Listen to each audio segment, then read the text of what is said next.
The city at night was a dazzling expanse of shimmering lights, with skyscrapers standing like silent sentinels, reflecting the glow of a world that never rested.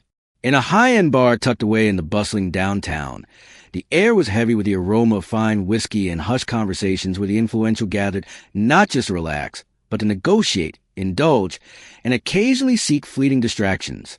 Lucas Kane, the CEO of the city's most dominant financial empire, sat alone at the bar, absently swirling the amber liquid in his glass. He wasn't there for companionship or romance. Love was a vulnerability, an unnecessary complication in his carefully orchestrated life. His world was built on power, wealth, and absolute control. But tonight, something felt off. A strange unease tugged at him, a sensation he couldn't quite place. And then she entered. Sophia Blake was unlike the women who frequented this place. No flashy dresses, no sparkling jewels. Just a simple black outfit that accentuated her figure perfectly. Elegant yet unassuming. Her piercing green eyes scanned the room with cautious curiosity, as if she didn't belong. Because she didn't. She was an outsider in this world. Their eyes met, and in that moment, Lucas felt something shift. It wasn't just attraction. It was something deeper, something he couldn't explain. She wasn't trying to impress him. She wasn't seeking attention. And that made her all the more intriguing. Sophia felt her heartbeat quicken under the intensity of his gaze. This man was dangerous. But there was something about him, something she couldn't resist. She tried to look away, but it was too late. Lucas stood, his movements deliberate as he approached her. The air around him seemed to shift, his presence commanding attention. Sophia swallowed hard, her fingers tightening around her glass as he stopped beside her. "You don't seem like the type to be in a place like this," he said, his voice smooth but laced with curiosity. She met his gaze with quiet defiance. "And you don't seem like the type to strike up conversations with strangers." A faint smirk touched his lips. "Maybe tonight's an exception," he said, signaling the bartender. "What are you drinking?"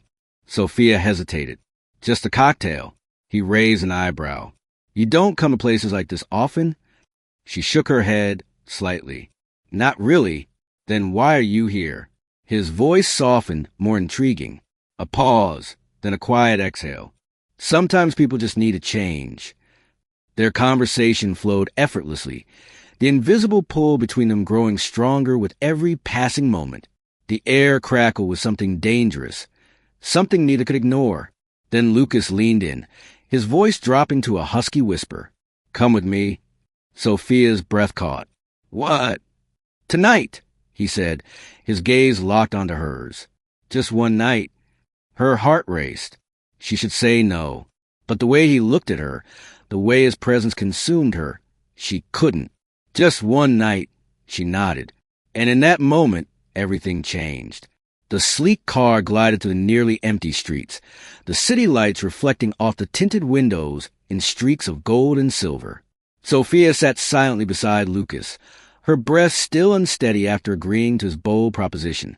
She shouldn't be here. Yet, as she glanced at the man beside her, his perfectly tailored shirt hugging his powerful frame, his sleeves rolled up to reveal strong forearms, his sharp gaze unreadable, she knew she had stepped into something dangerous. Lucas didn't speak much, but his presence alone commanded attention. Lucas gently pressed Sophia against the cool glass wall, the city skyline stretching endlessly behind her like a sea of golden lights. But right now, the world outside didn't exist. All she could focus on was him. His lips crashed onto hers, hot, demanding, possessive, as if he was trying to imprint himself onto her very soul.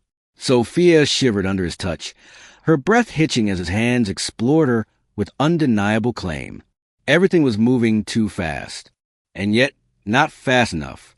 She knew this was supposed to be just one night, a fleeting escape. But then why was her heart pounding so wildly?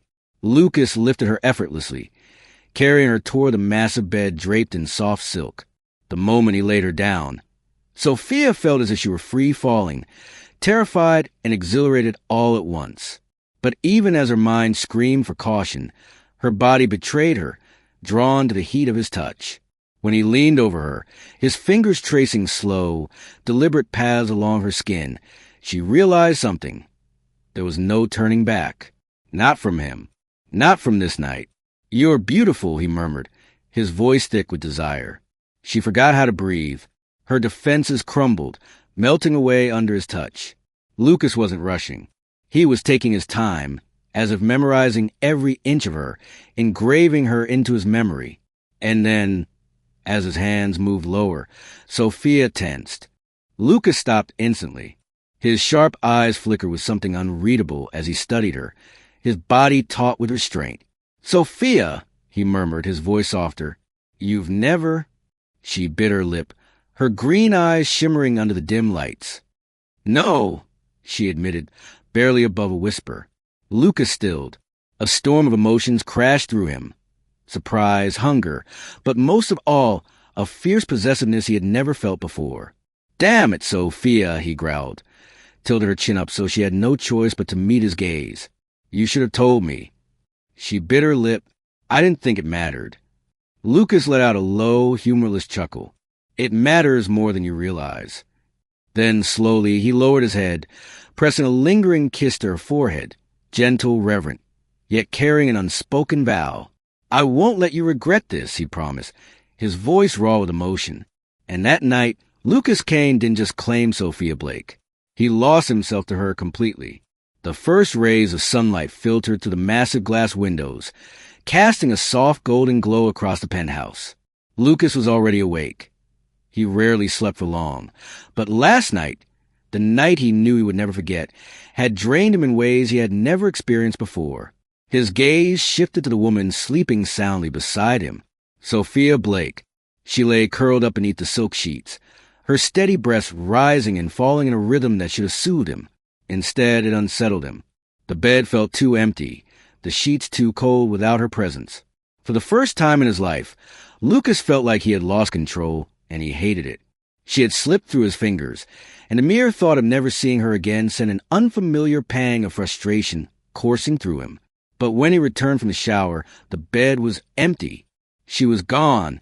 She had left without a word, without a trace, except for the lingering scent of her on the pillows, and a strange hollowness in his chest. That entire day he was restless. Important documents lay in front of him, waiting for his attention. But all he could see was her soft brown hair, those hesitant yet captivating green eyes, the way she had trembled under his touch. Annoyed, he pressed a button on his desk. "I want information on Sophia Blake," he ordered. "Where she lives, where she works, her financial situation, everything." An hour later, a detailed report was placed on his desk. Lucas's eyes scanned the pages. She was struggling financially, working 2 jobs just to afford rent. A slow smirk curled on his lips. She might have run from his bed, but she wouldn't escape him. Lucas had made his decision. Sophia belonged to him. She just didn't know it yet. The following days, Sophia noticed something strange. Everything in her life suddenly became easier. When she got home that evening, the stack of overdue rent notices that had been stressing her out was gone. Panicked, she called her landlord, only to receive a casual response. "It's been taken care of. No need to worry." She didn't understand who would pay her rent. The next morning, as she opened her door to leave for work, a neatly packed breakfast box sat waiting on her doorstep. Gourmet meals from restaurants she could never afford. Then the moment that truly shook her happened. As Sophia walked out of her apartment building, heading toward the bus stop, a sleek black car was already waiting. The tinted window rolled down, and a familiar deep voice called out, "Get in." She froze, her pulse hammering as Lucas sat in the back seat, his piercing gaze watching her with calm determination. Her grip tightened around her bag. "Lucas, what are you doing here?" "Driving you to work," he said smoothly. Mia shook her head, her breath uneven. "You can't just—" "I can," he interrupted, his voice steady, unyielding. "And I will, every day." A chill ran down her spine. She should be angry. She should feel suffocated by his control. But the scariest part was the way her heart raced for him. Mia thought Nathan would eventually grow bored and leave her alone. She was wrong. Not only did he not give up, but his persistence was relentless. Every morning, the sleek black car remained parked outside her apartment. no matter how many times Mia refused a ride. It didn't matter if she left earlier or later. Nathan always knew exactly when she stepped out, and if she ignored the car, he would simply step out himself, walking alongside her to work, as if it were the most natural thing in the world. Her lunches changed, too. Gone were the hastily bought cheap sandwiches from the convenience store. Instead, gourmet meals from five-star restaurants began arriving at her office, always at the perfect time. Then came the flowers. Every morning, a fresh bouquet sat on her desk, accompanied by a simple note. Asterisk, don't forget to eat. Work less. I like seeing you smile. Asterisk, she knew exactly who they were from, but she refused to acknowledge them. Nathan, however, was not a man easily ignored. One evening, as Mia stepped out of her office, she nearly stumbled upon seeing him leaning against his car, hands in his pockets, watching her with quiet patience. She crossed her arms, exhaling sharply. Don't you think this is a bit much? Nathan arched a brow, smirking slightly. I don't do giving up. Her heart skipped a beat. She knew she was losing the battle against this man. Mia sat across from Nathan in an upscale restaurant, the candlelight flickering in his piercing green eyes. He had been relentless in his pursuit, and in the end, she had given in, partly because she couldn't run forever, and partly because, deep down, she wanted to see him too. But as he watched her with quiet determination, she knew she had to be honest. We need to talk. She set her wine glass down, meeting his gaze. That night, it shouldn't have happened. Nathan stilled, his sharp features tightening. You think it was a mistake? Mia nodded slowly, steadying herself. Yes. His fingers tightened around his glass, but his voice remained dangerously calm. I don't. She swallowed hard. Nathan, listen to me. He cut her off, his voice gentle yet unwavering. I'm not the kind of man who disappears after one night. You're mine, Mia, and I take responsibility for what's mine. She shivered. Take responsibility. Nathan reached across the table, his warm hand enveloping hers. His voice dropped, rich and full of conviction. Don't push me away. Let me love you. Her heartbeat stuttered. She knew she should run. She had spent nights convincing herself that Nathan was too intense, too dangerous. But the way he looked at her, as if she was the only thing keeping him sane, shattered every defense she had left. Maybe, just maybe, she wanted to be his. That night, she stopped fighting. And this time, Mia became his by choice. Nathan didn't know when Mia had become his obsession. She had seeped into every dark corner of his mind, turning into an addiction he could no longer control. Every morning he wanted to see her first. Every night he couldn't sleep unless she was in his arms. And the mere thought of her leaving sent a violent storm raging inside him. That night, after losing themselves in each other, Nathan could no longer hold back. He propped himself up on the bed, his gaze locked onto Mia. Her tousled hair splayed across the pillow, her breath still uneven, her flawless skin marked by his touch. She was his, and he wanted to make it permanent. Marry me. Mia's eyes shot open, her heart nearly stopping. What? Nathan's gaze darkened, his grip on her waist tightening possessively. I won't let you go, Mia. Not now, not ever. Be mine. Forever. She sat up abruptly, clutching the sheets to her chest as if they could shield her from the intensity of his words. Nathan, you can't be serious. We haven't been together that long. Nathan leaned in, his fingers tilting her chin up, forcing her to meet his gaze. This isn't up for debate, Mia. You belong to me. Her world spun. Logic told her to run. But her heart had belonged to Nathan for a long time. Her lips trembled as she whispered the words that sealed her fate. Yes. And in that instant, Nathan's eyes darkened not just with happiness, but with absolute possession. From this moment on, she was his forever. Their wedding happened faster than Mia could have imagined. Nathan didn't believe in waiting. Once he decided something was his, he would claim it completely. And Mia, standing before him in a breathtaking white gown, was the most precious thing he had ever possessed. The extravagant ceremony was held in the city's most luxurious hotel. Crystal chandeliers cast a soft glow over the grand ballroom, where the most powerful guests sipped champagne and exchanged hushed conversations. But Mia didn't care about them. She only saw Nathan. He stood at the altar, tall and commanding in his perfectly tailored black suit, his piercing green eyes locked onto her with an unrelenting possessiveness as she walked toward him. When Mia placed her hand in his, Nathan's grip tightened, silent proof that he would never let her go. I, Nathan Carter, vow to love you, protect you, and never let you leave my arms. His voice was deep, unwavering, filled with raw devotion. Mia took a shaky breath, her vision blurred with unshed tears. I, Mia Blake, vow to stand by you, to love you. She paused, her voice trembling with emotion, and to be yours forever. Nathan didn't wait.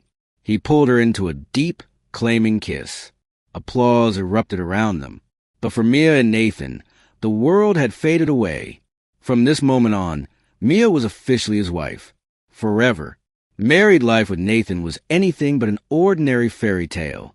He was still possessive, still controlling, still making sure every aspect of their lives was under his watchful eye, from what Mia ate, how much she rested, to ensuring she never overworked herself. But one thing was undeniable. She was happy. Nathan loved her fiercely, protectively, and he made sure the world knew she belonged to him. From unexpected hugs in the kitchen, possessive kisses in public, to the way he held her every night, as if letting go would mean losing her forever. But the happiest moment came one quiet morning, when Mia whispered, "Nathan, I have some news." He froze, his sharp green eyes widening. "You mean?" Mia nodded, her smile radiant. "We're having a baby." For a few seconds, Nathan said nothing. Then suddenly, he lifted her into his arms, holding her as if she were his entire world. From that moment, Nathan became the most overprotective husband imaginable, banning her from working, making sure she didn't walk too much, even hiring an entire team of doctors just to monitor her health weekly. 9 months later, their firstborn, Lucas Carter, arrived, a boy with Nathan's piercing green eyes and Mia's soft curls. And 3 years after that, their little princess, Emily Carter, was born, turning Nathan from a ruthless CEO into a complete girl dad. Their home was filled with laughter, from chaotic breakfasts where Lucas played with flour, to late nights when Emily climbed onto Nathan's back, demanding he be her royal steed. Nathan, once the feared CEO of a billion-dollar empire, now found himself on all fours, neighing while his daughter squealed with delight. As Mia watched them, her heart swelled. The man who once thought love was a weakness had now built his entire world around it. One evening, as Mia leaned against Nathan's chest on the couch, watching her children sleep, she smiled and whispered, "Did you ever think we'd have a life like this?" Nathan tightened his arms around her, pressing a kiss to her hair, his voice deep and certain. "No, but I do know one thing." He looked down at her, his gaze filled with unwavering devotion. "I will love you and our children forever." And Mia knew it wasn't just a promise. It was the truth.